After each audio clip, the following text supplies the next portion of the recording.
समझने के लिए बहुत बड़ी। जो काम ऋषि मुनि जंगलों में तपस्या करके भी मन को एकाग्र नहीं करते, क्योंकि जब एकांत में तुम बैठोगे तो मन ज्यादा चिंतन और आपको परेशान करेगा। कहा जब तक जितेंद्रिय न हो जाओ, इंद्रियों पर विजय प्राप्त न कर लो, तब तक एकांत रहने की कोशिश मत, क्योंकि मन आपको परेशान कर देगा। जब तुम अकेले बैठोगे तो और चिंता करोगे। इसीलिए साधक के लिए बहुत पाबंदी है। जब मात भगनी सुता तऊ न बैठो पास, और प्रबला है ये इंद्रियां करो न मन विश्वास।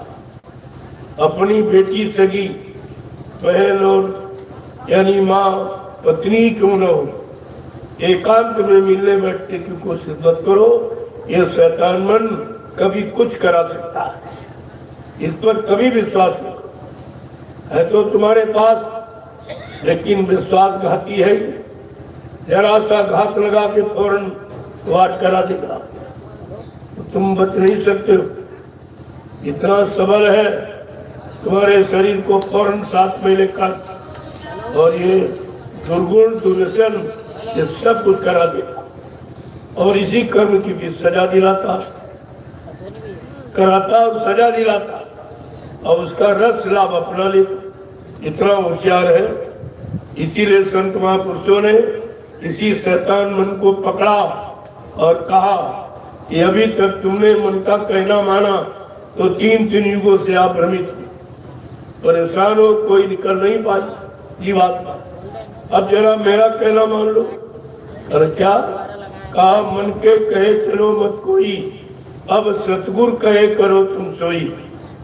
अब वो करो जो सतगुरु, जो सत्य का गुरु, सत्य माने ईश्वर का गुरु, ईश्वर से मिलाने वाला, ब्रह्म पार्वण से मिलाने वाला, महापुर महाकाल से और सतपुरुष से मिलाने वाले को सतगुरु कहते हैं। आज उसकी जरूरत है, क्योंकि आज जीवात्माओं को अपने घर जाना। कितने युगों के बाद ये अवसर मिला अपने घर जाने का, क्योंकि बेचारी तड़प रही थी। जब बहुत ही निकल गए इसी तड़प में, तो वह भूल गई अपने घर का रास्ता, ये भूल गई मेरा घर किधर, वो सब भूल। अब कोई याद इसको नहीं रही। इसलिए महापुरुषों को ढेर लग रही जगाने में। पहले तो उसको पूरा परिचय देंगे, तुम यहाँ कैसे आई हो, कैसे तुमको यहाँ पर भेजा गया, और किसने यहाँ पर तुमको फंसा लिया, तुम्हारा कौन सा सामान छीन लिया जिसके कारण तुम फंस गई हो, पहले ये सब बताएंगे। इसके लिए समय चाहिए, फिर इस बात पर जीव को विश्वास हो जाए कि भाई ठीक कह रहे हैं, हमारे लिए, हमारे लाभ के लिए कह रहे हैं। जब इस तरफ आप पक्के हो जाओ, तब फिर तुमको तुम्हारे देश का काल बड़ा बरियार, काल इतना जबरदस्त, जिसने ऋषि मुनियों को, योगियों को, महर्षियों को, ब्रह्मचारियों को नहीं निकलने दिया। जिनको तुमने भगवान कहा, त्रेता के राम, द्वापर के कृष्ण, उनको भी फंसा के रखा, वो भी नहीं निकल पाए, उनकी भी जीवात्मा नहीं पाए। अभी तो महापुरुषों ने समझा के कहा कि ब्रह्मा जी ब्रह्मलोक का सुख आनंद उठा रहे, लेकिन उनकी जीवात्मा जगी नगर पहुंची। भगवान विष्णु विष्णुलोक का सुख उठा रहे, लेकिन उनकी जीवात्मा जगी नगर पहुंची। भगवान शंकर शिवलोक का सुख आनंद उठा रहे, उनकी जीवात्मा जगी नगर पहुंची। भगवान राम साकेत लोक का सुख आनंद उठा रहे, उनकी जीवात्मा जगी नगर पहुंची। भगवान कृष्ण गोलोक का सुख आनंद उठा रहे, उनकी जीवात्मा जगी नगर पहुंची। देवी देवता देवलोक का सुख आनंद उठा रहे, उनकी जीवात्मा जगी नगर पहुंची। देखो कितनी अहम समस्या। जिनको तुम सब कुछ मानते हो, ब्रह्मा विष्णु महादेव, उनकी भी जीवात्मा नहीं, तो तुम्हारी कैसे जगह देंगे? तभी कह रहे भाई इनसे काम, ये तो खुद ही उसी में फंसे, उसी राजपाट धन दौलत पर पुत्री बाल बच्चों, ये भी सब फंसे, ये तो निकल ही नहीं पाए। कहा तुमको तो निकालने वाला चाहिए। कहा निकालने वाला कौन है? कहा जो इन सब से निकल के अलग खड़ा, अलग खड़ा, इन सबके साथ रहता हुआ भी इनसे अलग, सबके साथ रहता है और सबसे अलग रहता है। कहा वो निकालेंगे, कहा जिनकी जीवात्मा जगी वो तुम्हारी जीवात्मा जगा देंगे। पहले तुमको जगाने के काबिल बनाएंगे, ऐसे अगर अचानक कर दिया जाए तो तुमको अनुभव नहीं हो, तुम्हारा तो हो जाएगा लेकिन तुम दूसरे का भला नहीं कर सकते। इसलिए तुम्हारे द्वारा, पहले तुम्हारे द्वारा तुम ही को ठीक करें, और जब तुम अपने को ठीक करना जान जाओगे तो तुम दूसरे का काम कर दो, ये तुम्हारा परमार्थी भाग बढ़ जाएगा। वो तो दोनों तरफ का काम कराना चाहिए। उनके यहाँ देर नहीं है, देर तुमको जागने में, खड़े होने में। जितनी जल्दी जाग जाओ, खड़े हो जाओ, उतनी जल्दी सब काम शुरू हो जाए। और तुम खड़े नहीं हो पा रहे हो, इधर उधर हो जाते हो, खड़े होते हो तो स्वार्थ पहले देखते हो, यही तुम्हारे गिरने का कारण है। स्वार्थ भी परमानेंट नहीं रहता, किसी का एक परमार्थ ऐसा है वो तो हमेशा रहे, बाकी स्वार्थ, लोभ, लालच ये कभी परमानेंट नहीं होते, ये स्थायी नहीं होते। आए चले गए, अब्बा मिला चला गया, फिर मिला फिर चला गया, तो इसी मिलने और जाने में इसी सुख और दुख में जीवन निकाल देते। ये नहीं समझ पाए भाई स्थायी नहीं, तो हटाओ इसे, झंझट अलग करो। लेकिन संतों ने कहा सुख दुख नदियां पार उतरना, सुख और दुख ये नदी है, सुख में भी डूब जाओगे और दुख में भी डूब जाओगे। नदी का काम डुबाने का, इन दोनों को छोड़ो, इन दोनों से अलग हो जाओ, इनसे परे हो जाओ, अलग हो जाओ। जब परे हो जाओगे तो सुख दुख की नदी, जब उससे नहीं आप बच पाते हो तो भवसागर से पार कैसे हो? वो तो बहुत बड़ा है, बहुत विस्तार है। तो ये सब जानकारी आपको सत्संग बच्चों से कराई जाती। धीरे धीरे जब जान जाओगे तब तुम्हारे अंदर तड़प पैदा होगी, मेरे पैदा होगी कि हमको भी मिलना चाहिए। जब इतना अच्छा है, इतना सुंदर है और यही सब कुछ है, यही हमारा असली, तो फिर उसकी तड़प पैदा, जैसे तड़प मेरे पैदा हुई वो चीज आपको मिल जाएगी। लेकिन मेरे तड़प के नहीं हुई। मीरा से जो भाई स्त्रियों ने भी कलयुग में पाया, बहुत स्त्रियों ने पाया, क्योंकि ये संतमत स्त्री पुरुष की विषय नहीं है, ये इस खोल से अलग है। ये तो शरीर में केवल आप देख रहे स्त्री पुरुष, लेकिन अंदर में तो जीवात्मा ही बैठी। जैसे कोई वस्तु लो आप, तो वस्तु कवर में होती, किसी का लाल कवर, किसी का हरा, किसी का पीला, लेकिन अंदर वाली चीज तो एक ही है। और हमको अंदर वाली चीज से मतलब, कवर से कोई मतलब नहीं। इसी तरह काल ने फंसाने के लिए ये व्यवस्था बनाई। कवर तो चमड़े का ही, चाहे स्त्री शरीर चाहे पुरुष चमड़े का ही, लेकिन उसने इतनी चालाकी करके एक थोड़ा सा अंतर कर दिया गंदगी का, और उसी गंदगी में स्त्री पुरुष में फंस गई, पुरुष स्त्री और गंदगी से निकल नहीं पा रहा। और गंदगी से निकलने का उसके पास कोई अनुभव नहीं, क्योंकि जितने आए सब इसी गंदगी में फंस गए, कोई नहीं निकला, सब इसी। तो कैसी विडंबना है ये, कैसी विचित्र व्यवस्था है काल माया की। इसे संत महापुरुषों के सिवा कोई समझ नहीं सकता। कर्मों का कहते नहीं, कर्मों का भीत, माया का प्रसाद, ये कोई समझ नहीं कि माया का कितना बड़ा विस्तार है। और इस माया को सब देख के थर-थर कांपते।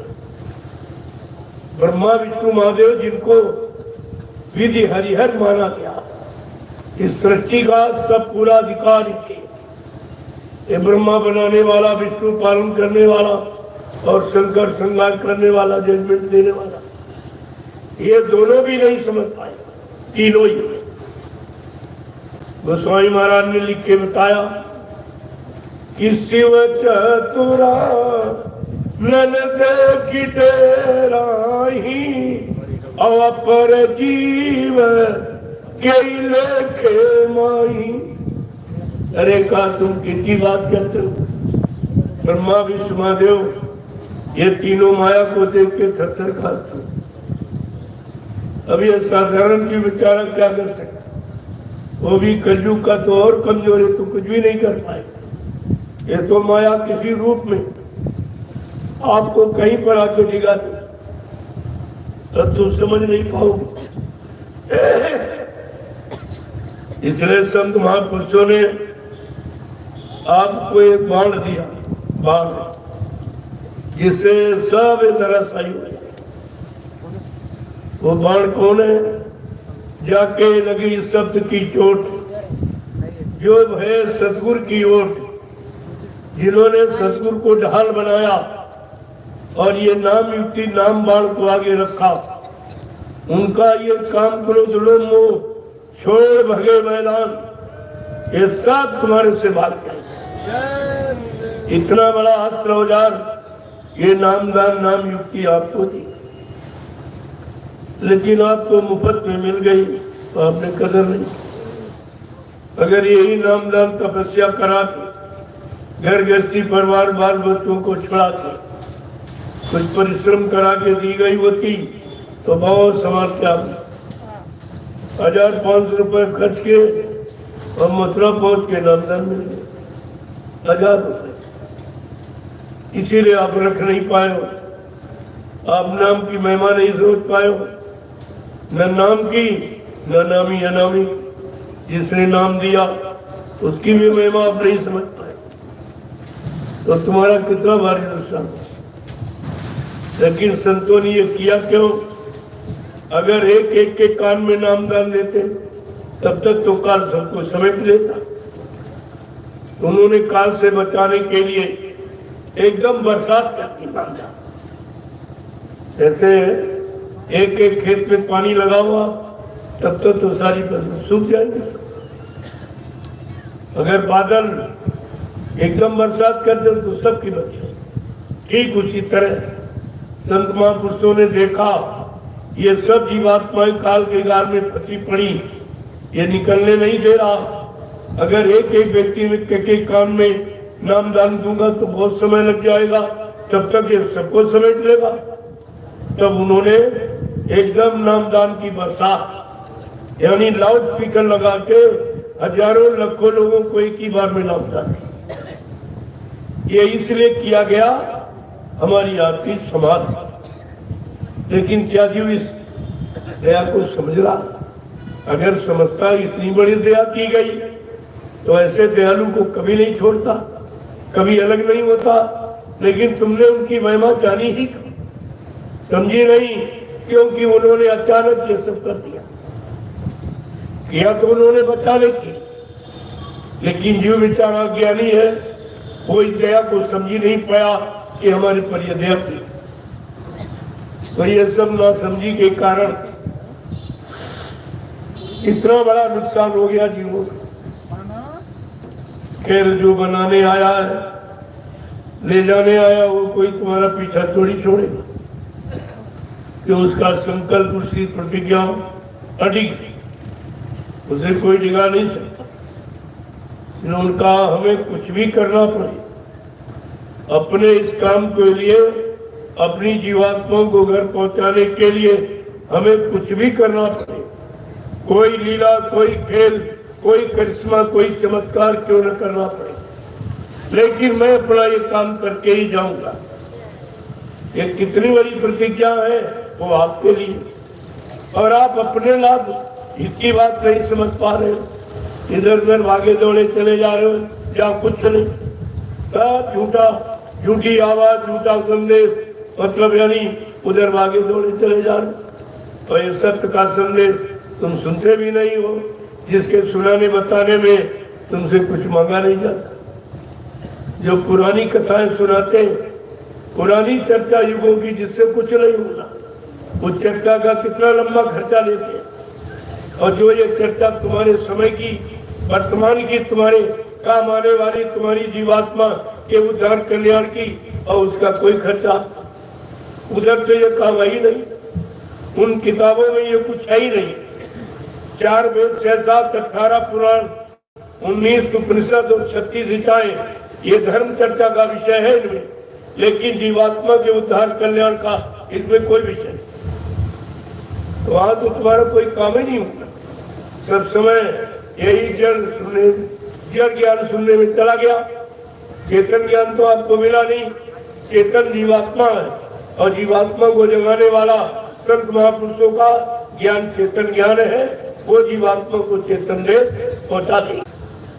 काल को अपना याद कराता, भूल तो याद है। अगर किसी ने गाली दे दी तो 10 साल पहले वो भी याद किए बैठे, वो नहीं भूले। किसी ने अपमान कर दिया या अपमानजनक कोई बात कह दी, उसको समेटे बैठे, लेकिन आज जो सुनाया जरा ये अभी याद नहीं। अभी अगर पूछे 1 घंटे के बाद तो आप नहीं बता। अब देख लो तुम्हारी रहनी गहनी कितनी खराब है, इतनी खराब हो गई कि अच्छी चीजें नहीं, बुरी बातें सुनो। उसने ये कहा, उसने ऐसा कहा, वैसा कहा, ये किया, वो किया। अरे जिसके कहने और करने कराने से कुछ होने वाला नहीं, उसको याद करते हो, और जिससे तुम्हारा काम बनना है उसे भूल जाते हो। ये भी काल की चाल है, ये भी माया की चाल कि तुम्हें वो समझने सुनने देगी, लेकिन अपना विषय सुनने कहा हमारा वाला याद, हमारे वाले में रहो, हमारे वाले को मानो, लेकिन दयाल का कोई वचन मत मानो, मत सुनना, मत याद करना, उनके शरण में मत रहना, क्योंकि उसको चिंता है कि अगर उनकी शरण में जीव चला गया तो सब निकल जाएंगे हमारे हाथ, तो मेरा राजी खत्म हो जाएगा।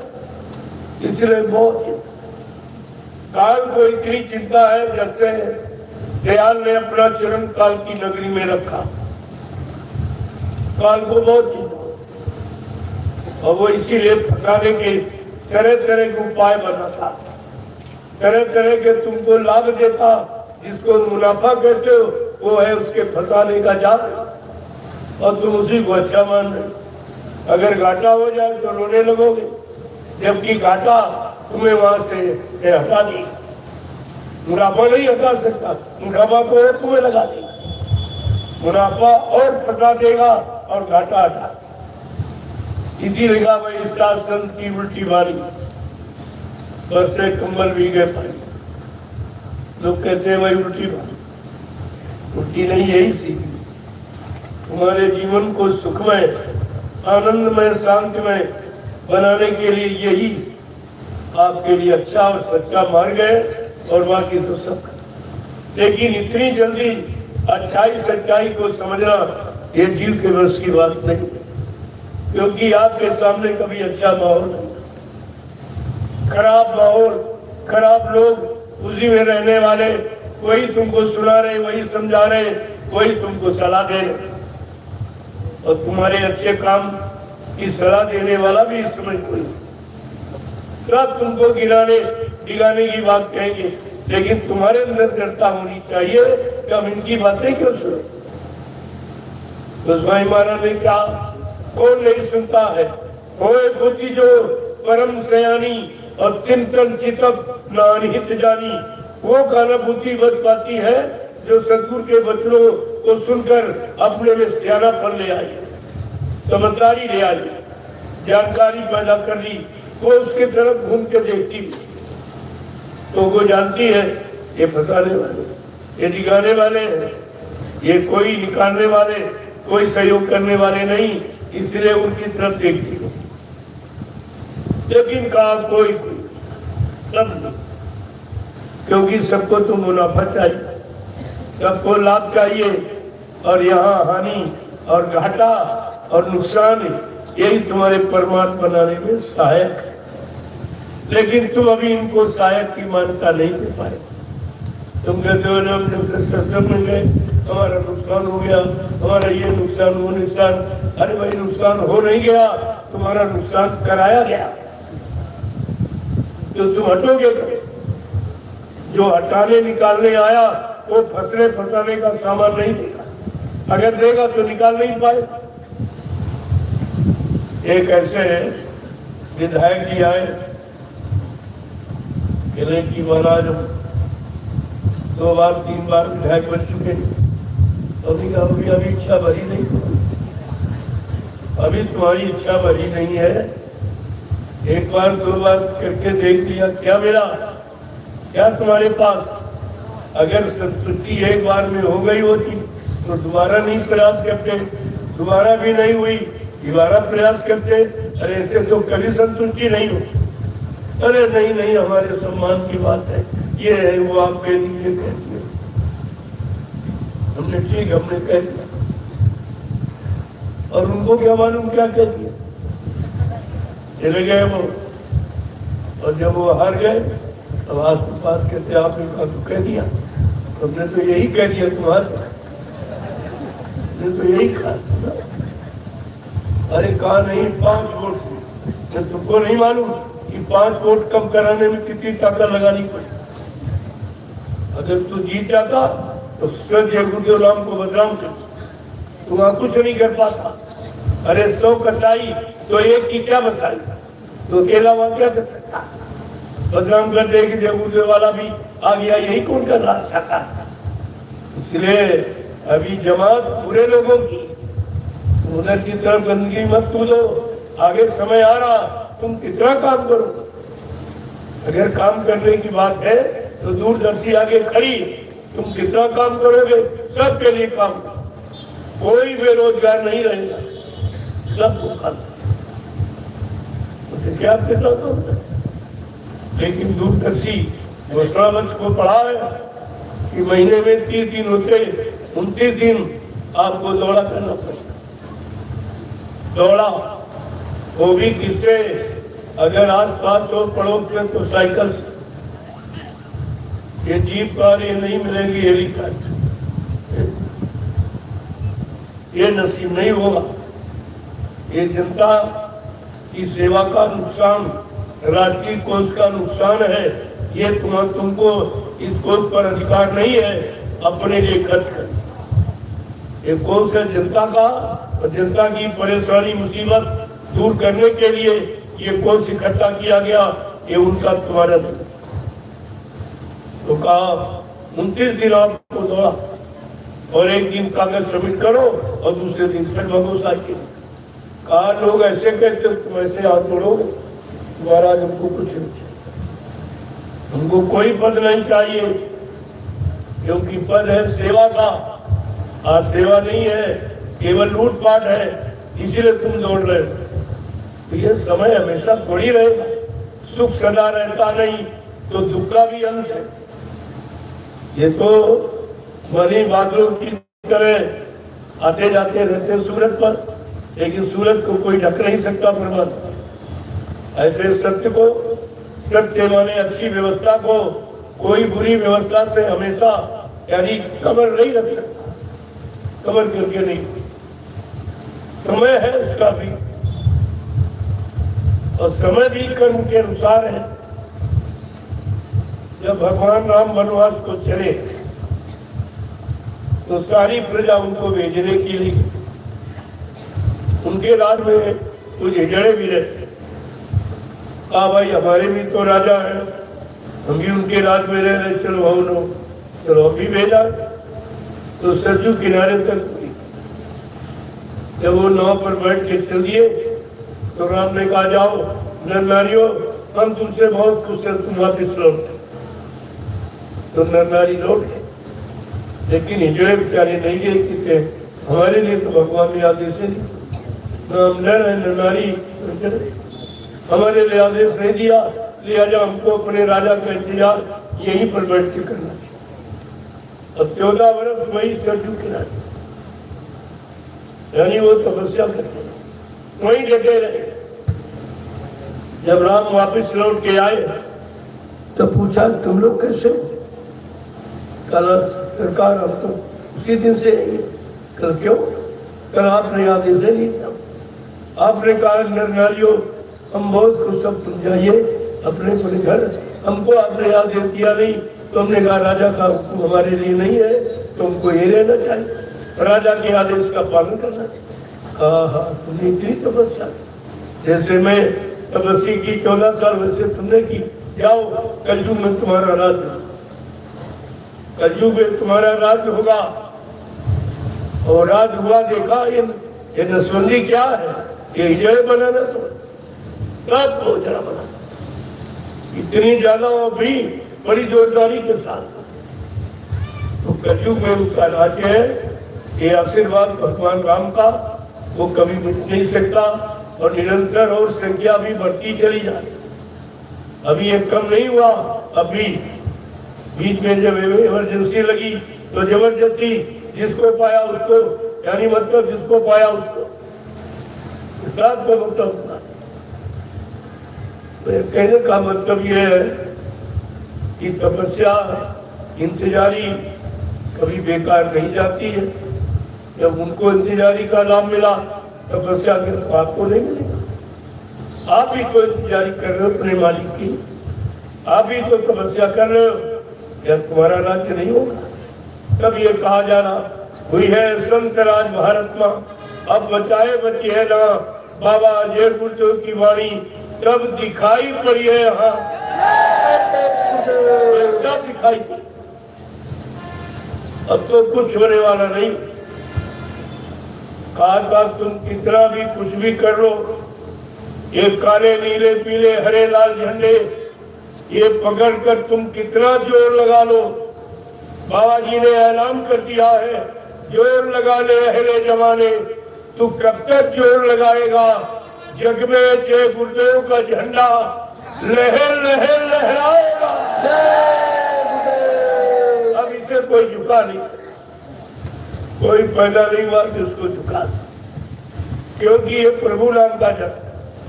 बाकी जितने झंडे सब अपने स्वार्थ लोग अपने अपने पार्टियों के नेताओं ने बनाए, अपने लाभ अपने अधिकार के, लेकिन भारत की जनता का कोई झंडा आज तक कोई झंडा ही तुम्हारा नहीं। तुम पढ़े लिखे होकर अपनी बुद्धि से ये नहीं सोच पाए कि सबने अपने अपने झंडे बनाए, अपने संगठन अपनी पार्टियां बनाई, लेकिन भारत में जनता कुछ बाबा जी ने बनाया था जनता उन्होंने जनता समूह की बात की। जब उनको इमरजेंसी में जेल में बंद किया था और उन्होंने जब जेल में बता दिया 15 तारीख को मैं बाहर चला जाऊं, जब परवाना आ गया तो उस समय तमाम नेताओं को बंद किया गया। दौड़ के आए, अरे महाराज आप तो सब जानते हो, ये बताओ हम लोग बाहर जाके क्या करें। कहा तुम जनता का संगठन बनाओ, ये प्रजातंत्र है, प्रजा का संगठन बना दीजिए, तुम्हें सफलता मिल जाएगी। तो आपने देखा कि तमाम प्रत्याशी जेल में ही बंद थे और वहीं से लक्ष्य भी जीत गए। ये आशीर्वाद था बाबा, अगर गधा तक खड़ा कर दिया जाए वो भी जीत जाए, ये आशीर्वाद था। लेकिन कहा जनता का संगठन बनाना, उन्होंने फट से जनता पार्टी बना दी, जनता दल बना दिया, ये सब फिर मनमानी करने हुई तो खत्म हो। वो प्रभाव असर जो वरदान का था उस वक्त फिर खत्म हो गई। तो कहने का मतलब है, एक तो महात्माओं से पूछो मत, अगर पूछते तो उनके अनुसार करो तो तुम्हें सफलता मिलेगी, तुम्हें लाभ मिलेगा, तुम्हारा काम सुचारू रूप से चल जाएगा। लेकिन अपनी बुद्धि अगर लगाई तो वहीं से वो प्रगति रुक जाए, फिर आप उन्नति उत्थान प्रगति नहीं कर सकते। वो तुम्हारे में नहीं है, वो उनकी वाणी में, क्योंकि उनके वचन उनकी वाणी सिद्ध है, वो सिद्ध वाणी जो कह देंगे वो हो जाएगा। तो इसलिए कभी भी पूछने का प्रयास करें, अगर करने की क्षमता हो तो पूछना, नहीं तो आपका नुकसान हो जाएगा। अगर पूछा आप नहीं करोगे, उस पर नहीं चलोगे, उसके अनुसार नहीं बन पाओगे तो हमारी नुकसान हो जाएगा। इसलिए इंसान समझकर कभी पूछने का प्रयास मत। वो जो भी कर रहे हैं तुम्हारे लाभ के लिए, उनका अपना कोई लाभ नहीं, उनका मृत्यु मंडल में आने का अपना कोई निजी स्वार्थ नहीं किसी भी तरह का। और कभी अपने दिमाग में ये बात रखना, न उनको राज चाहिए, न पाठ, न धन, न दौलत, उनको मान और सम्मान, ये किसी की भूख नहीं है। वो जो काम करने आए हैं वो काम आपकी जीवात्मा के कल्याण वो करे, जो कोई नहीं कर सकता वो काम करके दिखाए। आप देख रहे हो कितनी परेशानियां, इन परेशानियों का कारण क्या है? किसी ने आज तक इस पर कोई विचार नहीं किया और बगैर कारण के निवारण हो नहीं सकता, ये नियम है। पहले कारण का पता लगाओ, ये बीमारियां किस लिए आ रही, परेशानी किस लिए आ रही, दुख तकलीफ क्यों बढ़ रहे हैं, लड़ाई झगड़े क्यों बढ़ रहे हैं, दुर्घटनाएं क्यों बढ़ रही, अकाल मौतें क्यों हो रही, चोरी डकैती क्यों बढ़ रही, ये कत्लेआम क्यों हो रहा, ये सब आपको झूल चल कपड़ बेईमानी में इंसान क्यों फंस रहा। तो इस पर विचार कीजिए आप, ये आखिरकार इन सब का बढ़ने का कारण क्या, और जब तक कारण नहीं तब तक निवारण नहीं। ये काम इसीलिए किसी के बस का नहीं, क्योंकि जो कारण उस पर इसको ये कर नहीं सकते। और कारण ये मांसाहार, ये अशुद्ध खाद्य, अशुद्ध भोजन। अरे भोजन पर तो सारा कुछ टिका हुआ, तुम्हारे जितने वाहन है ये सब ऊर्जा पर, सब ऊर्जा। अगर ऊर्जा इनकी खराब कर दो वाहन खराब हो। उसी तरह ये जितने शरीर इनकी चलाने की ऊर्जा भगवान ने सबकी अलग अलग ऊर्जा माने भोजन, भोजन अलग अलग बनाया सब। भोजन आप भूल गए, इसीलिए परेशान हो। परेशानी का कारण केवल अशुद्ध आहार। जैसा करो आहार वैसे बने विचार, विचारों का जन्म आहार से। और जब विचार आपके खराब तो कर्म खराब, और कर्म खराब तो व्यवस्था खराब। व्यवस्था खराब होने का कारण केवल अशुद्ध खान पान, अशुद्ध आहार है। आज संत महापुरुषों ने जो शोध किया, जो निर्णय लिया है, वो केवल अशुद्ध खान पान। और कहा अगर हिंदुस्तान के लोग मेरी बात मान ले और सब ये अपने मानवीय आहार में आ जाए, जो परमात्मा खुदा ने इनके वास्ते जो भोजन बनाया, इनके शरीर को निरोग रखने के लिए, वो है शुद्ध आहार।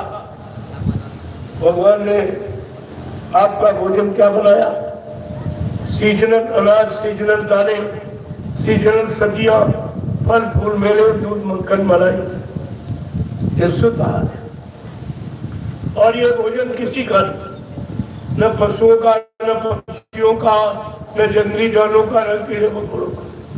जो तुम्हारा भोजन बनाए वो किसी का नहीं। इसका मतलब तुम्हारा अच्छा भोजन क्यों बनाया? क्योंकि परमात्मा को तुम बहुत प्यारे हो। इंसान सबसे ज्यादा भगवान को प्यारा। भगवान राम ने कहा भी है कि सब मेरे, इस सब मम उपजाए, और तीन में आदि के मनुज में भाए।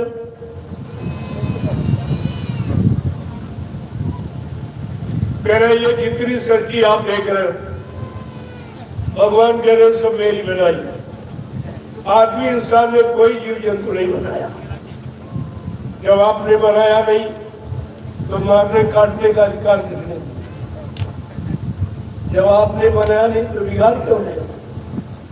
यही बिगाड़ ही तुम्हारे दुख का कारण है, तुम्हारी मुसीबतों का कारण है बिगाड़। जब आप जान गए कि यह भगवान के बनाए जीव है, तो भगवान जीव को जब मारोगे तो तुम भगवान से बैर कर रहे हो। और भगवान से जिसने बैर किया, हिरण्यकश्यप ने किया तो मारा गया, रावण ने किया तो मारा गया, कंस ने किया तो मारा गया, जरासंध ने किया तो मारा गया। और तुम तो इतने बड़े धनवान, बलवान, बुद्धिमान भी नहीं, तुम तो एक धक्का भी नहीं सह सकते, और तुम भगवान से बैर बांध रहे हो। उनके बनाए जीवों का कत्ल कर रहे हो, मार रहे हो, काट रहे हो, तो तुम भगवान की ये बात सह सकते हो? एक भी धक्का नहीं सकते। तो भगवान से बैर मत करो, ये बैर भगवान से सीधा है तुम्हारा। उनके बनाए जीवों को मारना, काटना, सताना, अपमानित करना, तो क्या है? अब इंसान भगवान से बैर ठाकता है, वैसे भी इसको कुछ है कि ये सब जीव किसके हैं? अरे जैसे तुम्हारा परिवार है, तुम्हारे बाल बच्चे, पत्नी है, भाई बंधु, अगर इनको कोई मारे, काटे, सताए, अपमानित करे तो आपको कैसा लगेगा? क्या आपको अच्छा लगेगा? और ये भगवान का परिवार है। ये जितने जीव जंतु आप देख रहे हो, यही उनका परिवार है, और इसी से वो सारी सच्ची अपनी चला रहे हैं, मतलब यानी, और सारी सच्ची अच्छी लग रही है। अब तुम उनकी सच्ची जिससे चल रही उसी को खत्म करना चाहते हो, मारना, काटना, सताना चाहते हो, तो वो बर्दाश्त नहीं करेगा। और भगवान नाराज हो जाएगा तो उसे कौन बचा सकता? जिससे वो नाराज हो गए उसे कौन बचाएगा? तो उन्होंने अपना चार्ज कुदरत को दे दिया, क्योंकि अब वो काल भगवान तो नहीं अपनी बार आए। अगर रामकृष्ण की तरह से कोई काल शक्ति आई होती तो अब तक मार काट के खरियार कर देगी, क्योंकि वो दयाल शक्ति है, वो बचाने के लिए आए, वो क्षमा माफी यानी करने के लिए आए हैं, इसलिए वो काम ये नहीं करेंगे जो काल शक्तियों ने किया। लिहाजा अगर तुम बात नहीं मानोगे तो ये चार्ज वो प्रगट को देगी, तो प्रगट अपना नाटक करेगी, वो अपना नाच करेगी, नंगा नाच। अगर ये संतों की वाणी जो इस समय वायुमंडल में प्रसारित हो रही, कभी तक आप बचे हो? ये तुम्हारे सब पर उनका वरद हस्त है, जो ये वचन आपको सुनाए जा रहे हैं। और जिस दिन ये वाणी विराम दे देंगे, वायुमंडल एकदम शून्य हो जाएगा, तो ये कुदरत नंगा नाच करेगी, फिर आप बच नहीं सकते हो, और तुम्हें कोई बचाने वाला फिर याद रहेगा। इसलिए अभी वक्त है गुनाहों से तू तौबा कर ले, यानी मान ले, समझ ले, अभी वक्त समय आपको दिया जा रहा। अगर नहीं मानोगे तो कुदरत सबको मनाना जानती, वो तो एक सेकंड में मना देगी। कोई न कोई ऐसी जानलेवा बीमारी छोड़ देगी, ये गांव के गांव, शहर के शहर, मुल्क के मुल्क साफ हो जाएंगे, कोई रहने वाला नहीं होगा, इतने मकान खाली पड़े रहेंगे। आज आप एक एक इंच जमीन पे झगड़ा करते हो क्योंकि अपना भविष्य आपको मालूम नहीं, तो बात समझ लो तो अच्छी बात, नहीं समझोगे तुम जानो तुम्हारा काम है। अर्जी हमारी, मर्जी तुम्हारी, जैसा चाहो फिर वैसा करो, समझ जाओगे तो बच जाओगे, नहीं वीरान हो जाओ। ये दोनों तरफ की बात है, और कोई नहीं बचेगा। जो समझते हो जिसके पास धन दौलत है, बच्चे हैं, ये है, वो है, ये सब बचने वाला सामान नहीं। बचेगा साधु जन कोई जो हरि से लौ लगाए, वो बचेगा। बचने वालों के भी लक्षण है जो हरि से लौ, भगवान से, खुदा से सच्ची लौ लगाएगा, सच्चा प्रेम करेगा, यानी अपनी जीवात्मा से परमात्मा को मनाएगा। परमात्मा की पूजा जीवात्मा से होती, ये सामान से नहीं होती, ये फूल पत्र अगरबत्ती से भगवान की पूजा नहीं होती। लेकिन तुम्हें अभी किसी ने नहीं बताया, तुम जड़ वस्तु से चेतन की पूजा करते हो। ये तो सब जड़ है, ये अगरबत्ती है, फूल है, पत्र है, पेड़े है, बताते हैं, रुपया है, पैसा है, अंदर है, चंदन है, बंधन है, सब जड़ है। इस जड़ सामान से चेतन भगवान की पूजा, चेतन देवी देवताओं की पूजा, तुम्हें भी नहीं मालूम कि हम पूजा किसकी कर रहे हैं और किस सामान से कर रहे हैं, क्योंकि आपको किसी ने बताया नहीं। अब बताया जा रहा तो तुम्हारी समझ में नहीं आ रहा, क्योंकि तुमको ये करते करते बहुत समय निकल गया, अब तुम्हारी आदत बन गई यही सामान को रोज खर्च करने का, मिले चाहे न मिले करोगे रोज, फिर ये कौन सी बुद्धिमानी।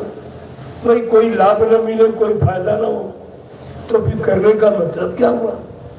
तो इससे तो कोई लाभ फायदा हुआ नहीं। जितनी आपने पूजा की उतनी ज्यादा बीमारी बढ़ गई, उतनी परेशानियां बढ़ गई, उतने घरों में लड़ाई झगड़े बढ़ गए, उतने चोरी डकैती कत्ल बलात्कार बढ़ गया, उतने टैक्स और महंगाई बढ़ी, फिर आपको लाभ क्या मिला? इस पूजा पाठ से आपको क्या लाभ मिला? सोचना चाहिए। अब ये धार्मिक लोग कह रहे नहीं नहीं हमारा धर्म कहता। हमने कहा तुम धर्म को क्यों बदनाम करते हो? धर्म तो सीधे कह रहा, न हम बसामी वैकुंठे योगिना हृदय नचा मन भक्त्वा यत्र गायन्ति तत्र तिष्ठामि नारदा। भगवान ने साफ साफ कहा, हे नारद, जहां तुम हमको खोज रहे हो, ढूंढ रहे हो, मैं वहां कभी गया ही नहीं। रहने की बात छोड़ दो, मैं वहां कभी नहीं गया।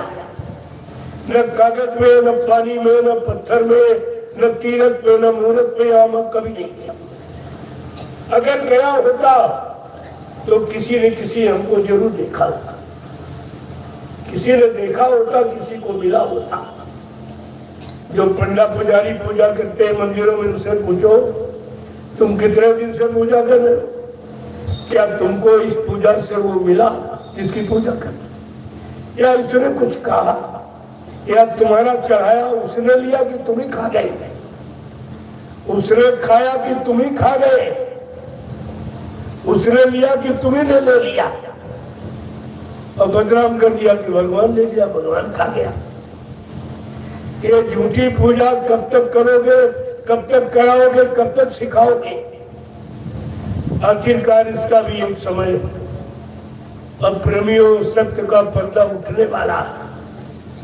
अब ये झूठ चलने वाला नहीं, वो नहीं चला। अब ये झूठ का साम्राज्य समाप्त होने वाला और सत्यराज भारत में होने वाला है। आज वही सूचना आपको दी जा रही है, उसी का एक प्रचार प्रसार आपके सामने किया जा रहा, और वही की समझदारी चेतावनी ये काफिला लेके निकला और जगह जगह सब कुछ जागरूक कर रहा, सबको जगा। तो आपने ये सब जो किया है उसका ये बयान है, और मिला आपको कुछ? इसमें कोई आलोचना नहीं, सही बात है। आपको मिला बता दीजिए, किसी को मिला कोई बता दी। कोई पंडा पुजारी, कोई मुल्ला मौलवी, कोई गमसी, कोई पादरी ये बता दे कि हमको मंदिर में मिला, मस्जिद में मिला, और गुरुद्वारे में मिला, गिरजाघर में मिला, देवस्थानों में मिला, या तीर्थों में, या मूर्त में, या पानी में, किसी को मिला? फिर आप झूठ में क्यों लगे? जब किसी को नहीं मिला और मिलने के लिए आपने ये सब किया, और किसी को 3 युग करते बीत गए नहीं मिला, तो आगे अब क्या उम्मीद रखते हो? क्या मिल जाएगा? जब नहीं समझ में आया तब ये कुदरत ने अपनी बार आपको फैसला दिया। अपने आप तो बुद्धि से आप फैसला नहीं ले पाए, करके भी नुकसान करके भी फैसला नहीं ले पाए आप, तो कुदरत को फैसला देना पड़ा। आपने देखा कोरोना काल में आपके जितने पूजा घर थे सब में ताले लगा दिए, मंदिर में, मस्जिद में, गिरजाघर, गुरुद्वारों में, धर्मस्थलों में, आश्रमों में, सब जगह था। कोई बोला नहीं इस पर कि भाई ये क्या कर रहे हो? ये तो किसी राजा ने, किसी बादशाह ने, किसी सम्राट ने, ऐसा तो काम किसी ने नहीं किया कि धर्मस्थलों को बंद कर दिया जाए, धर्मस्थलों में ताले लगा दिया जाए। ये तो बड़ा अनैतिक कार्य है, अधर्मी कार्य है, लेकिन कोई नहीं बोला। धर्म की सत्ता होते हुए भी इन धार्मिक सत्ता वालों ने कुछ नहीं कहा कि भाई ये क्यों कर रहे, ये कौन सी दवा है कोरोना की? कि मंदिर में ताला, मस्जिद में ताला, गिरजाघर में ताला, गुरुद्वारे में ताला, धर्मस्थलों में ताला, आश्रमों में ताला, ये सब कोई नहीं बोला, न पक्ष न विपक्ष, सब एकदम मौन। किसी की बुद्धि नहीं काम कर रही, अरे भाई ये कौन सी दवा? और ये धार्मिक धरा पर कभी नहीं था, किसी राजा ने ये काम नहीं किया। इन्होंने भी एक काम कर डाला। प्रेमियों, इसी को कहते हैं कि कलयुग जा रहा है, सतयुग आ रहा है। जब तुम्हारे पास से यानी तूफान जा रहा, तब कितने पेड़ पौधे मकानों के तक गिराता हुआ चला जाता है। अगर ये काम न करे तुम कभी नहीं कहोगे तूफान गया। इसी तरह अगर कलयुग ये काम न करे तो तुम कभी नहीं कहोगे कलयुग जा रहा। ने वो जाने में पहला परिचय दिया कि जितने धर्म स्थल जो कभी नहीं बंद किए गए वो भी बंद कर दिए, और इसके बाद तुमको मकान में बंद कर दिया गया। तुम्हारे मकान खुद जेल बन गए तुम्हारे लिए।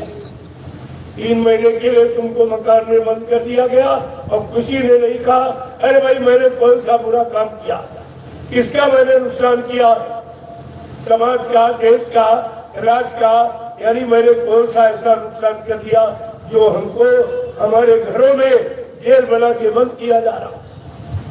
कोई नहीं बोला। तो इन लोगों ने सोचा हमारा काम अच्छा है, तभी ये जनता बोल नहीं रही है, बड़ी खुश है। तो उन्होंने फट से तुम्हारा व्यापार, तुम्हारी दुकान, तुम्हारा मार्केट सब बंद कर दिया। फिर भी नहीं कोई बोला कि भाई ये बंद हो जाएंगे तुम खाएंगे क्या। कोई नहीं। ये समझ लो, जिनको तुमने अपना बनाया कि हमारी तरफ से कुछ कहेंगे, आपने वोट दिया, मतदान दिया, न पक्ष कह रहा न विपक्ष कह रहा कुछ। और इसके बाद जब कोई नहीं बोला तो उन्होंने तुम्हारा यातायात, रेल और मोटर, सड़क सब, आवागमन सब बंद। आज तक का ये रिकॉर्ड है, चाहे प्रधानमंत्री मरा हो चाहे राष्ट्रपति, लेकिन ट्रेन कभी बंद नहीं हुई। लेकिन कोरोना काल में कलयुग ने भी बंद करा दिया।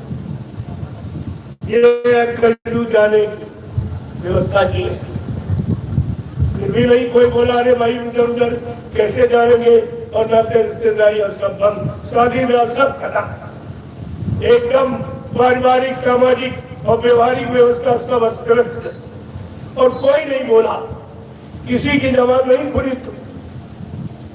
तो उन्होंने देखा ये भी काम मेरा अच्छा। तो इसके बाद तुम्हारा विद्यालय, न्यायालय, कार्यालय सब बंद, एकदम बंद। विद्यालय बंद की बच्चों की शिक्षा बंद। जब बच्चों की शिक्षा नहीं मिलेगी, बच्चे पास नहीं होंगे, जब डिग्री नहीं मिलेगी तो हमसे नौकरी नहीं मांगेगी। देखो कितना बड़ी दूर से जाल बनाया गया। कहते हमारे पास नौकरी नहीं, हमारे पास इनके लिए वेतन तनख्वाह नहीं, कहाँ चला गया। इन्होंने कोरोना काल में जो बुद्धिहीनता की और ये यानी परामर्श बगैर प्रजा के द्वारा लिए अपनी मनमानी से बनाया, उसमें इन्होंने भारत देश को 20 वर्ष पीछे ढकेल दिया। इतना नुकसान हो गया। अरे एक दिन अगर बंद हो जाए तो करोड़ों रुपए रेलवे ही घाटा हो जाता। 3-3 महीने सारी संपत्ति खत्म। 3 महीने बैठ के सब खा गए, और जब कुछ नहीं रहा तो फिर खोल दिया। तो मतलब क्या निकला? यानी नुकसान भी हो गया और मतलब कुछ नहीं निकला, कोई हल नहीं निकला, कोई उसका यानी सही सॉल्यूशन नहीं निकला, सही जानकारी, कोई सही रास्ता कुछ। तो फिर शुरू हो गया ये बच्चों जैसा खेल। ये राजनीति को बच्चों जैसा खेल समझ रहे हैं। और ये महात्मा काली दाढ़ी और लाल पीले कपड़े पहनने वाले, इन्होंने तो धर्म को खेल समझा। तो प्रवचन और भाषणों में सब राजनीति भाषणों में चली गई और धर्मनीति प्रवचनों में चली गई। न धर्म रहा न राजनीति रही, कुछ सब समाप्त। अब केवल रोना नहीं, रोना बाकी है। तो आप रो रहे हो, अभी के आगे और रोगी। अगर इस पर ध्यान न दिया गया, शाकाहारी बनने बनाने का प्रचार न कराया गया, न किया गया, तो आगे ये सब रो पड़ेंगे। इतनी भारी मुसीबत आ रही है, ये सबको रोना पड़ेगा। तो कुदरत ने ऐसी जानलेवा बीमारी बना के तैयार रखी है कि पल घड़ी मिनट नहीं लगेंगे, ये गांव के गांव, शहर के शहर, मुल्क के मुल्क साफ हो जाएंगे। उसी से बचाने के लिए ये अभियान चलाया गया है। जब तुम्हारी किसी ने सुनी नहीं है, कोई तुम्हारे यहाँ आया नहीं आज तक, गांव में दरवाजे पर किसी ने पुकार लगाई नहीं, तुम्हारे बचाने के लिए कोई सामान तैयार किया नहीं, तब मैंने नैमिषारण्य की पावन पवित्र भूमि से ये महाप्रसाद लेके आया हूँ।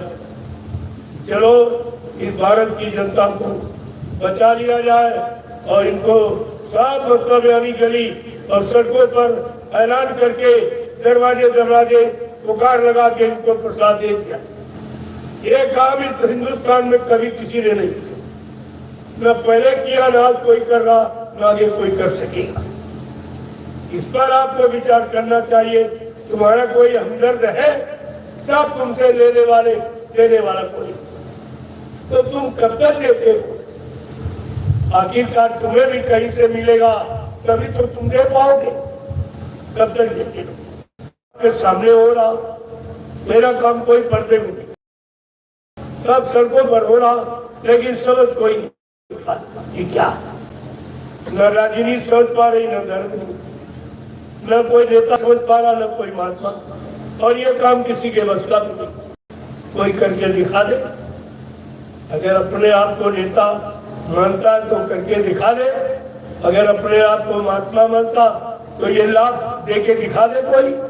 ये दोनों परीक्षण आपके सामने हो रहे हैं और फिर भी आप नहीं समझ पाए तो तुम जानो, तुम्हारा काम जानो। लेकिन आप ये नहीं कर सकते हो कि मुसीबत आपत्ति के वक्त में मेरा कोई सहयोगी नहीं बना, मेरी किसी ने मदद नहीं की, मेरी चिंता किसी को नहीं की, ये आप कह नहीं सकते। इन बातों पर विचार कीजिए। ये धार्मिक देश है। धर्म के लिए भगवान राम को रावण से लड़ाई लड़ी, ऐसे धर्म नहीं आता हंसी मजाक से। भगवान राम को नाके चले चुनवा दिए रावण, ऐसे धर्म नहीं आता। भगवान कृष्ण को महाभारत करना पड़ा, धर्म के लिए करोड़ों जीवों को मारना काटना पड़ा। लेकिन आज का ये आज का मानव धर्म मार काट का नहीं, हिंसा का नहीं है। क्योंकि जो समय का महापुरुष वो मारने काटने नहीं आया, वो जीवों को सुधारने आया। इनको पाक साफ निर्मल पवित्र करके इनकी जीवात्मा को परमात्मा से मिलाने आया। ऐसा समृद्ध मालिक भूमंडल पर आया हुआ, वो अपना काम सब अपनी इच्छा से करेगा। किसी से कोई सहयोग मांगने की आवश्यकता नहीं। वैसे दे सकते तो दे लो, लाभ मिल जाएगा, लेकिन मांगना उसका स्वभाव नहीं। उसका स्वभाव मांगने का नहीं, देने का। वो देता है और रात दिन 24 घंटे देता, लेने वाला होना चाहिए। वो सब तरफ से लाभ दे रहे, अब तुम लेने के तैयार नहीं हो रहे, अपनी मनमानी अपनी बुद्धि लगाते रहे और तुम्हारी बुद्धि वहां जाए तो फिर जो सोचोगे विपरीत सोचो, अपने नुकसान का सोचो, लाभ का नहीं। तो कितने बड़े ये धर्म की व्यवस्था है। इस धर्म को लाने के लिए भगवान राम को लड़ाई लड़नी पड़ी, तब ला पाए। मार काट हिंसा करनी पड़ी, करोड़ों को मारना काटना पड़ा, तब धर्म की स्थापना कर पाए। कृष्ण भगवान को द्वापर में धर्म की स्थापना के लिए महाभारत करके अरबों खरबों को मारना काटना पड़ा, तब धर्म की स्थापना कर पाए। लेकिन आज कलयुग में जो बाबा जी ने संकल्प लिया है वो मार काट का नहीं, वो सबको सुधारने का, सबको क्षमा करने का, माफी दिलाने का और सबको पाक साफ निर्मल पवित्र बनाने का, सबको शाकाहारी बनाने का और सबकी जीवात्मा को जगाने का, परमात्मा से मिलाने का उनका संकल्प है, उनकी प्रतिज्ञा, उनका वादा है। और आपको ये सब समझना चाहिए। आप देखते रहिए किस तरह से काम होता है। कराया आपसे जाएगा, लेकिन फिर भी आप समझ लेंगे। यही यानी अंदरूनी शक्ति का यही प्रभाव, ये अप्रत्यक्ष रूप में आपको शक्ति देके, बल देके आपसे काम कराया जा रहा, और फिर भी तुम समझ नहीं पाओगे कैसे होता। यही कहोगे बस हो गया, लेकिन पता नहीं चला कैसे हो रहा और कब हो रहा।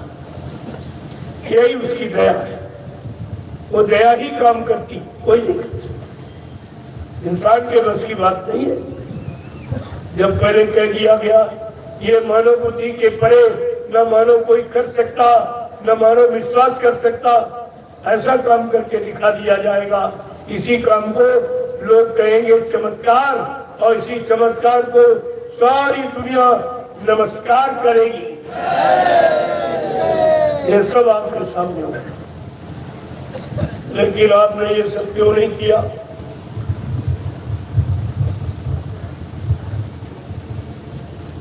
क्यों आपने बुला दिया? क्योंकि आप पिछले इतिहास को भूल गए, तो वर्तमान को भी आप नहीं समझ पाएगा। जबकि वर्तमान का इतिहास बिल्कुल पिछले इतिहासों से अलग, कलयुग का इतिहास बिल्कुल अनोखा। इसलिए बाबा जी को पहले बताना पड़ा कि मैं यहाँ करने क्या आया हूँ, और अभी कोई काम हुआ नहीं और लोगों ने प्रचार कर दिया, बाबा जी चले गए, अभी तो कोई काम की शुरुआत कर। तो पहले उनके काम को तो जानो कि कौन से काम उन्होंने कहा, और एक भी काम की शुरुआत नहीं हुई। फिर इन लोगों ने, स्वार्थी लोभी लालचियों ने ये क्यों शुरुआत कर दी? बाबा जी चले। यह शुरुआत इसलिए की जैसे तुम्हारे पिता के नाम जमीन हो और तुम चार भाई, तुम चारों भाई संपत्ति के अधिकारी पिता के बाद हो सकते। पिता अगर मर जाए तो आप अधिकारी बन सकते। वैसे उन्होंने सोचा, मथुरा के उन 5 लोगों ने ये सोचा, अगर ये प्रचार कर दो कि बाबा जी मर गए तो मथुरा की सारी संपत्ति मिल जाए। वैसे क्योंकि बाबा जी अध्यक्ष है और आजीवन अध्यक्ष रहेंगे, ये तो जानते सब है, तो इसका कोई हिस्सा मिल नहीं सकता। बाबा जी को अगर खत्म कर दो तो ये सब मिल जाए। ये दुनियावी बुद्धि। अब महापुरुष को तो ये जानते नहीं कि महापुरुष है, जो स्वयं अपनी इच्छा से आया, क्या उसे कोई समाप्त कर सकता? और स्वयं अपनी बुद्धि से जिसने सब तैयार किया, क्या उसकी व्यवस्था को कोई ले सकता? लेकिन अपनी बुद्धि ने उन्हें लगाया कि अगर ये प्रचार कर दो कि बाबा जी मर गए तो मथुरा का राज समझ। अब ये भूल गए कि मथुरा की संपत्ति के हिस्सेदार लेने वाले 45 करोड़ है, एक नहीं 45 करोड़। इतने चेला है ये गुरु की संपत्ति के सब मालिक, सब हकदार, एक नहीं। और तुमने ये भी नहीं समझ पाया, इसने एक व्यक्ति ने हम सबको बिल्कुल अलग उठा के फेंक दिया। कोई महिमा नहीं, कोई गौरव गरिमा नहीं, कोई इज्जत नहीं, कोई तुम्हारा सम्मान नहीं। अकेले कहना बाबा जी हमको वसीयत कर गए, बाबा जी हमको उत्तराधिकारी बना दिया। तुम्हारी बुद्धि मारी गई, तुम 45 करोड़ को से बेदखल कर दिया, बिल्कुल हटा दिया, अलग कर दिया, केवल मैं मालिक ऐसा। और तुमने विश्वास कर लिया। ये 1 करोड़ 4 बोरा पहनने वाले मेरे झोला पकड़े, ये भी भूल गए 33 साल 4 बोरा पहना है, इतनी तो उसकी उम्र भी नहीं बुढ़िया की जो गद्दी पर बैठ गया कहते बाबा जी हमको वसीयत है। 2.5-3 गाड़ी चलाई, वो मालिक बन गया और तुम इतने दिनों से टाट बोरा पहन रहे हो, तपस्या कर रहे हो, भजन कर रहे हो, सेवा दे रहे, सेवा कर रहे हो, तुम्हें क्या मिला? तुम्हारी बुद्धि ने काम नहीं किया, तुम्हें क्या मिला? जबकि संत समान अधिकार देते, उनके यहाँ कोई व्यक्ति विशेष का, कोई विशेष जाति का, कोई मजहब धर्म के लिए नहीं, वो सर्वभूत हितैषी जो सब जीवों के कल्याण के लिए आया, उसका कार्य सीमित नहीं होता। ये आपको विचार करना है, लेकिन आप सब बोल गए तुम्हारी समझ में कुछ नहीं आई। अब सबको सिर्फ बाइकाट कर और बड़े खुश हैं और उसी का गीत गा ले। बाबा जी उसको उत्तराधिकारी बना, जिला के। अरे तुम ये भूल गए हो, बाबा जी अपना कोई आदेश छोटा बड़ा वो व्यक्तिगत नहीं देते, अपने राष्ट्रीय मंच मथुरा राष्ट्रीय कार्यक्रम में। मैं यही तो पूछने आया हूँ कि हिंदुस्तान का कोई प्रेमी बता दे कि बाबा जी के मुख से आपने मथुरा राष्ट्रीय मंच राष्ट्रीय कार्यक्रम में क्या कभी आपने ये सुना कि बाबा जी इसको वसीयत कर गए या उसको नाम पावर दे? नहीं। फिर आपने मान के तो मैं आपसे इसीलिए अभी पूछूंगा कि आप मथुरा जाते थे तो बाबा जी का दर्शन करने गए थे कि चेलों का दर्शन करने गए? गुरु का। भाई गुरु का दर्शन करने गए कि चेलों का? गुरु का। गुरु की सुनने गए कि चेलों की सुनने गए थे? गुरु की। गुरु को मानने गए कि चेलों की मानने गए? गुरु की। और मान किसकी रहे? अब किसकी मान रहे जरा बुद्धि करो? चेलों की मान। तुम मथुरा जाते रहे हो, गुरु भक्ति करने गए थे कि चेला भक्ति? गुरु भक्ति। और तुम सब चेला भक्ति कर रहे। इतनी भी बुद्धि तुम्हारी नहीं, मतलब यानी काम में आई या तुमने काम में ली कि तुम चेला भक्ति में करोगे। चेला पार करेगा कि गुरु पार करेगा? ये भी भूल गया। तुम्हारे पास तो कुछ है ही नहीं। तुमको किस क्वालिटी का और भक्त माना जाए? तुम्हारी कोई बात। दूसरी बात आप ये बताइए, सच बताना बाल बच्चेदार हो, आप लोगों ने नामदान गुरु महाराज से लिया या किसी चेले से लिया? आप लोगों ने नामदान गुरु महाराज से लिया या किसी चेले से लिया है? गुरु महाराज से। आपका हाथ गुरु महाराज ने पकड़ा या किसी चेले ने पकड़ा है? गुरु महाराज ने। आपकी जीवात्मा को जगाने का, परमात्मा से मिलाने का ये वादा गुरु महाराज का है या किसी चेले का है? गुरु महाराज का। फिर आप क्या कर रहे? नामदान गुरु से लिया, चेला गुरु के बने, हाथ गुरु ने पकड़ा और जा कहाँ रहे हो? चेलों के पास। इतनी भी समझ तुम्हारे अंदर नहीं रही कि नामदान तो गुरु महाराज ने दिया, पार करने का वादा गुरु महाराज ने कहा कि जब तक जिनको मैंने नामदान दिया, जब तक इनकी जीवात्मा को परमात्मा से नहीं मिला दूंगा, मैं इस मानव शरीर को छोड़ के जाने वाला नहीं हूँ। आप ये भूल कैसे?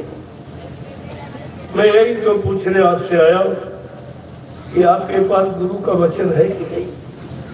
सत्संग वचनों को, गुरु वचनों को, संत वचनों को आप भूल गए हो कि संभाल के रखे हो? कुछ तुम्हारे पास तो कुछ। अब कितनी आप अपनी मुसीबत कर सको। और बाबा जी ने सब पहले ही कहा था, पहले ही कहा बच्चा आगे भविष्य में एक ऐसी नाजुक स्थिति बना के खड़ी कर दूंगा, फिर कुछ दिनों के लिए मैं तुम्हारे से दूर चला जाऊंगा। तुम इतनी जल्दी मुझे पहचान नहीं पाओगे। मैं समय पर आकर अपने समस्त वादों की जानकारी कराऊंगा, समस्त वादों को पूरा करके दिखाऊंगा, लेकिन तुम मेरा इंतजार भजन करके करते रहना। आपने इंतजार किया, 1 मिनट भी इंतजार नहीं किया। कोई इधर बच गया, कोई उधर बच गया, कोई इधर, 1 मिनट भी आपने इंतजार नहीं किया। जबकि भगवान राम ने 14 वर्ष इंतजार किया।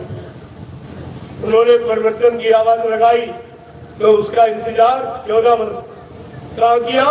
जंगल। राजगद्दी अयोध्या में नहीं, जंगल। ये इंतजारी का तरीका भी। और भगवान किसने? 18 दिन इंतजारी। बाबा जी ने क्या कहा कि परिवर्तन के लिए भगवान राम को 14 वर्ष त्रेता के परिवर्तन में लग गए, भगवान कृष्ण को द्वापर के परिवर्तन में 18 दिन लग गए बेटा, लेकिन कलयुग के परिवर्तन में हमें 18 मिनट भी नहीं लगी। मेरे पास ऐसी भूमिका व्यवस्था कि 18 मिनट भी नहीं लगेंगे, मैं परिवर्तन करके दिखा दूंगा आपके सामने। लेकिन तुम्हारे पास तो कोई वचन गुरु का है नहीं। गुरु के वचन ही तो तुम्हें संभाल के रखे, हर स्थिति में जो सब तरफ से तुम्हारी रक्षा करे, तुम्हारी हिफाजत करे, तुम्हें मुसीबत आपत्ति बीमारियों से बचाए, वो उजागर है। वही गुरु का यही काम है। गुरु का काम कोई दान दक्षिणा रुपया पैसा लेना ये नहीं होता। गोस्वामी जी महाराज को रामचरितमानस के उत्तरकांड में ये गुरु की परिभाषा बतानी पड़ी। वो गुरु किसे कहते हैं कि हर आशीष धन शोक नाराई और सो गुरु हो नरक महापरई। अगर कोई चेला बना रहा हो, चेला से मान सम्मान सामान रुपया पैसा दान दक्षिणा ले रहा हो, ऐसा गुरु रो रो घोर नरक में जाएगा। गुरु का काम क्या? शोक हरई, यानी दुख को हरई। दुख तो सबसे बड़ा दुख क्या है मानव जीवन में? गोस्वामी जी महाराज ने वो भी लिख के बताया, जन्मत मरत असे दुख होई, जो जन्म मरण की असली पीड़ा को हर ली। न जन्म होने दे न मौत हो जाने दे, जन्म मरण से छुटकारा दिला दे, उसको गुरु कहते। ये गुरु कोई दाढ़ी वाल का नाम नहीं है, गुरु कोई लाल पीले सफेद कपड़े पहनने वाले का नाम नहीं, गुरु कोई जात बिरादरी का नाम नहीं, गुरु कोई जमीन जायदाद घेरने वाले का नाम नहीं, गुरु कोई दान दक्षिणा रुपया पैसा लेने वाले का नाम नहीं। गु माने अंधकार, रू माने प्रकाश, जो अंधकार से प्रकाश की तरफ, अधर्म से धर्म की तरफ, झूठ से सत्य की तरफ, दानवता से मानवता की तरफ सारे जीवों को जग, इन्हें कोई धरती पर बनाता नहीं है, कोई कॉलेज यूनिवर्सिटियां गुरु नहीं बनाता। तो ये सब अपने नाम के आगे लिखने कैसे लगे? पूछो इनसे, भाई तुम कहाँ से डिग्री ले आए? जो अपने आगे संत लिख रहे हो, परम संत लिख रहे हो, सदगुरु लिख रहे हो, सरकार लिख रहे हो, महाराज लिख रहे हो, ये कहाँ से डिग्री आपने पाई? तो 2 मिनट में ये नकल असल का भेद खुल जाएगा। लेकिन तुम्हारे पास पूछने की शक्ति नहीं, क्योंकि तुम्हारे पास गुरु का वचन ही तो शक्ति है। अगर तुम्हारे पास गुरु के सत्संग वचन होते तो तुम सब तरह का प्रश्न कर सकते, सबसे पूछ सकते। आपने तो सब खत्म कर, कुछ नहीं रखा। अब आप परेशानियों में चले गए। मैंने लोगों से कहा, भाई ये पूछो कि संत मत में तो वसीयत नहीं होती। तुम जिनके पास गए हो गुरु को छोड़कर, उनसे पूछो कि संत मत में तो वसीयत नहीं होती, फिर तुम कैसे कहते हो कि बाबा जी हमको वसीयत करते? क्योंकि संत अपने सामने अपना उत्तराधिकारी बना के, अपनी व्यवस्था चला के और सबसे प्रमाणित करके पूछ के तब जाता। और बाबा जी ने इसीलिए अपना उत्तराधिकारी पहले घोषित कर दिया था। लेकिन आप भूल गए हो, कहा था बच्चा मेरी सजुगी व्यवस्था का संचालन कौन करेगा? महाबली एक शासक होगा और धर्म मुकुट सिर पर धारेगा और धरा से देगा पाप हटाए और जय गुरुदेव की वाणी। वो उत्तराधिकारी तो पहले बता दिया। अब यहाँ विचार कुछ तो ऐसे है, अज्ञानी जीव कहते बाबा जी ने कहा था काली दाढ़ी से काम, हमने दाढ़ी बाल से काम, काली दाढ़ी वाले तो करोड़ों में जाए, तो बहुत काम करने वाले आ गए, फिर काम क्यों नहीं हो रहा? ये दाढ़ी बाल कपड़ा कम करेगा कि ज्ञान और फल और बुद्धि और विवेक और मतलब यानी संयम काम करेगा? ये भी नहीं मालूम कि काम होता कैसे और काम किसने किया इस भारत भूमि पर। धर्म का सत्य, ईमानदार, त्यागी, तपस्वी, चरित्रवान, शाकाहारी, सदाचारी, ब्रह्मचारी, इनके द्वारा धार्मिक धरा पर परिवर्तन हुआ और होगा। बाकी ये परिवर्तन के लिए बोलता इस शराबी कबाबियों से परिवर्तन की बात करते।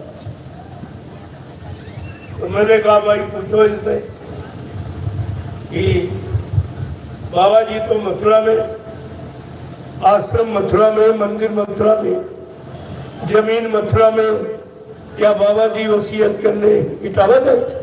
नहीं। क्या मथुरा में कोर्ट नहीं था? हाँ। अरे पूछा जाएगा आज, मैं इसलिए बता रहा हूँ, आपसे पूछा जाएगा कि बाबा जी तो मथुरा में रहते, कभी कभी जाते थे, वैसे उनका वास्तविक आवास निवास मथुरा।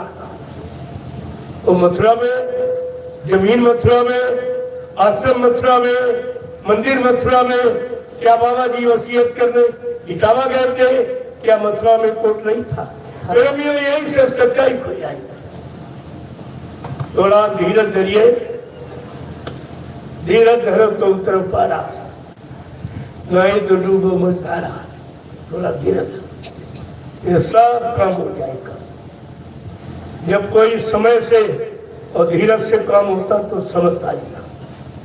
इसलिए कहा गया धीरज काम रहमान का और जल्दी काम शैतान का।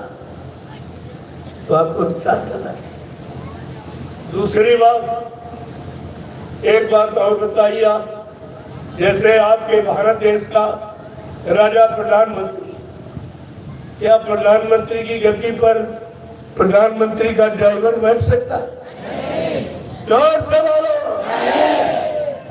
क्या प्रधानमंत्री का ड्राइवर प्रधानमंत्री की गद्दी पर बैठ सकता है? बैठने दिया जाएगा? अगर बैठ जाएगा जबरदस्ती तो गद्दी की मर्यादा रहेगी या चली जाएगी? अब आपने क्या किया? गुरु की गद्दी पर जबरदस्ती उस समय के शासन प्रशासन ने अपने नाते रिश्तेदारी समझकर वो ड्राइवर को समेत गुरु की गद्दी पर बैठा दिया। जो शराबी न शाकाहारी है, न गुरु का शिष्य है, न नामदारी है, न संस्था का मेंबर, न कभी दो पैसे सेवा की, न एक डलिया कभी मिट्टी बांटा, वो मालिक बन गया। और तुम सब क्या करते रहे? तुम शिष्य बनकर अपने गुरु की महिमा को भी बरकरार नहीं रख पाए। तुमने कौन सा अच्छा काम किया? तुम इतने गद्दी के रखवारे और गद्दी की रक्षा नहीं कर पाए और ड्राइवर ने जबरदस्ती गद्दी पर कब्जा कर लिया। क्या करते रहे? तुम्हें भी नहीं जानते हो कि गुरु की गद्दी पर कौन बैठता? तुम्हारे यहाँ राजाओं की गद्दी, बादशाहों की गद्दी, तमाम गद्दियों का इतिहास, गुरुओं की, संतों की, सदगुरुओं की। तो जरा पता लगा लेते कि गुरु की गद्दी पर कौन बैठता?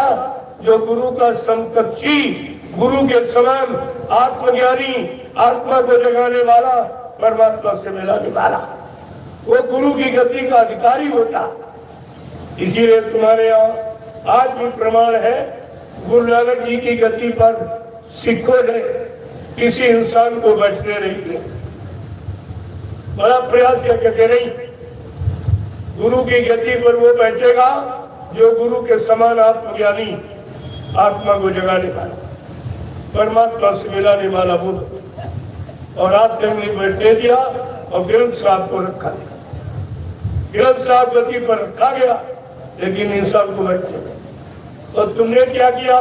तुम 45 करोड़ बने रहे और जबरदस्ती वो ड्राइवर गति पर बैठ गया, जबकि आपको मालूम होना चाहिए ड्राइवर संस्था का व्यक्ति नहीं होता, ड्राइवर प्राइवेट नौकर होता। ड्राइवर प्राइवेट नौकर होता, हर महीने तनख्वाह लेता, और संस्था के व्यक्ति सेवादार होते, कोई तनख्वाह नहीं। ये पहली पहचान है, और आज भी तनख्वाह लेगा। अगर वो ड्राइवर की तनख्वाह आज न ले, जो बाबा जी की सुरक्षा के लिए इसको रिवॉल्वर इशू किया गया था, वो कल ही जब्त हो जाए, कल जब्त हो जाए। आज भी तो ड्राइवर बनाओ, तो तुम्हारी समझ में किसी के कुछ नहीं आया, तो मालिक बन गया उत्तराधिकारी, सब कुछ अपने आप को बता दिया। क्योंकि मैं आपसे पूछ रहा हूँ, तुम गुरु की मानने गए थे कि चेलों की माने? कहाँ गुरु की मानी, कहाँ गुरु की सुनी, कहाँ तुमने गुरुभक्ति? तुम सब चेला भक्ति में जुट गए, सब के साथ। तब यह सब बताना पड़ा, आपसे पूछना पड़ा कि भाई तुम गुरु की मानने गए थे कि चेलों की माने? तब आपसे पूछा था, समझ में आपके कुछ नहीं आया। आपने बोला कितना भारी नुकसान कर। जय गुरुदेव, जय गुरुदेव, जय गुरुदेव, जय गुरुदेव नाम किसका, जय गुरुदेव नाम किसका, जय गुरुदेव नाम किसका, प्रभु का प्यारा नाम। अब आप लोग खड़े हो जाओ, खड़े हो जाओ प्रभु। देखो अभी साइकिल यात्रियों को यात्रा उनको जाना है, यदि दूरी आप कम है फिर ही अब इनके जाने का समय। अब मौसम ठंडा हो गया, धीरे धीरे निकलेंगे। वहां पर 10-15 लोग खड़े हो जाओ, ये साइकिल वाले लाइन से निकले, इनको प्रसाद देकर विदा करो। तब तक मैं इनसे भी ले लेता हूँ, क्योंकि हमको भी निकलना। मैंने सोचा था आज काफिला एक साथ है, दूरी कम है, एक अच्छा सा माहौल बन जाए, लोगों को देखने को मिल जाए भाई कितनी बड़ी लाइन है। तो मैं भी आज आपके साथ चलना चाहता हूँ। अभी तो मैं आपके साथ नहीं चल पाया, क्योंकि इनसे मिलने में देर हो जाती। आज समय है, दूरी कम है, तो मैं आपके साथ ही चलना चाहता हूँ। जय गुरुदेव, जोर से बोलो, सब मिल बोलो, बोलना होगा, अभी से बोलो, किधर से हरेंगे, सब कष्ट मिटेंगे, सुख शांति भी देंगे, सबके दाता, सबके मालिक, प्रेम से बोलो, ये नाम नहीं इंसान का, ये काम नहीं इंसान का। देखो एक काम इंसानों के बस कर दिया। अब आप एक लाइन से खड़े हो जाओ, एक में महिला एक में पुरुष, थोड़ा जल्दी से मिल लो ताकि मैं इनके साथ सब एक साथ आज का भला चले तो अच्छा लगे। देखो कितना भ्रमण आप कर रहे, ये सब चीज, ये जंगल झाड़ी शहर कस्बे गाँव सब देखने को आपको। देख लो तुम्हारा देश कैसी कैसी स्थिति परिस्थिति में रह रहा है, जंगलों में, झोपड़ियों में, कच्चे मकानों में, गाँव में, शहरों में, कस्बों में किस तरह से रह रहा है, कितने परेशानी में देख लीजिए। और कितने तुम्हारे यहाँ सफाई कर्मी लगा दिए गए, और गांव शहरों की नालियां कैसी कूड़े से भरी, ये सब देख लीजिए और सब धन बर्बाद किया जाए, कोई देखने वाला नहीं। अंधेर नगरी अनबूझ राजा, कोई देखने वाला नहीं। आपको मैं सब अनुभव करा रहा हूँ। सड़कों को देख लीजिए, सब टूटी फूटी। ये निरंतर ये जो पैसा लिया जा रहा है, सब पर रोड टैक्स लिया जा रहा, ये सब कहाँ जा रहा, ये सब हम आपको अनुभव करा रहे। देख लो अपने आंखों से ये सब काम क्या हो रहा। पूरा सर्वे आप कर लीजिए। जय गुरुदेव। अब आप जल्दी से अपना दर्शन दे दीजिए ताकि वाले लाइन से खड़े उनको प्रसाद वितरण करो, तब तक मैं मिले नहीं पाए। जल्दी करो। हाँ, ऐसे लाइन लगाइए, उसे गोलाकार, एकदम गोलाकार अच्छा लगेगा। और धीरे धीरे निकलते जाओ और 10-15-20 लोग इनको प्रसाद वितरण करके देते जाएंगे। चलो आप लोग